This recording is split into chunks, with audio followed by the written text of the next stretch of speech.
আসসালামু আলাইকুম। দেখেন তাজা মাংস, হাঁসের মাংস, আবার গরু মনে করেন না। 2 কেজি 200 গ্রামের দাম বাংলার 1500 টাকা। বাংলাদেশে একবার হাটে গেলাম, 2 কেজি ওজন হবে 2000 টাকা চাইলো। আমি বয়ে আনি নাই, কিন্তু এই জায়গায় দেখেন বাংলাদেশের চেয়ে সস্তা। এখন আমি মশলা দিয়ে দিব, জিরা গুঁড়া, হলুদ গুঁড়া, এগুলো সব দেশ থেকে লইছি আমি,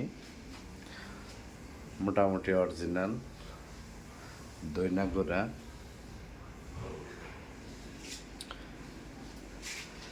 যদি আপনারা চান টক দই দিতে পারেন। টক দই দিলে মাংসের স্বাদটা অনেক বেড়ে যায়, আমার কাছে ভালো লাগে। এখন আপনাদের কাছে কেমন লাগবে পাক কইরা টেস্ট করতে পারেন। হাফ দিয়ে দিলাম টক দই, সাথে এলাচ, পরিমাণ মতো লবণ,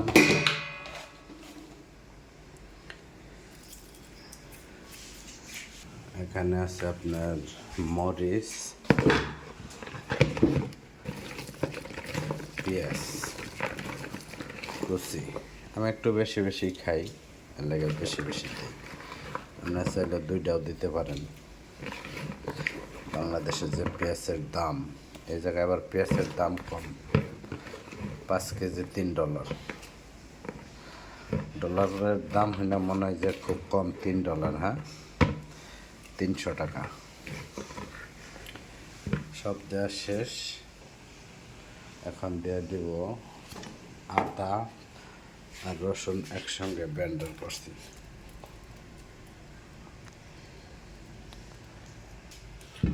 মাখিয়ে নেব, ভালো করে মাখিয়ে 10 মিনিট ম্যারিনেট করবেন। এরপর চুলায় দিয়ে দেবেন। ইনশাল্লাহ পাকায়া খেয়ে টেস্ট করতে হবে কেমন হলো।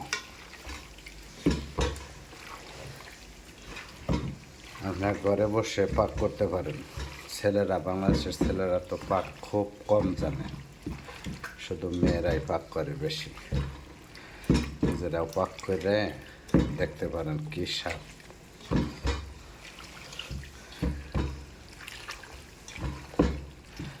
এই হয়ে গেল ম্যারিনেট।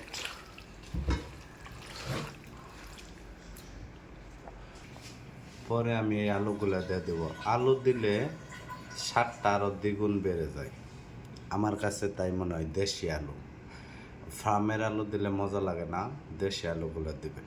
তো আমরা চুলায় বসিয়ে দিলাম, আগুন জ্বালিয়ে দিলাম, তারপর ডেকে দেব, দেখা যাক কি হয়। ধন্যবাদ সবাইকে ভিডিওটি দেখার জন্য।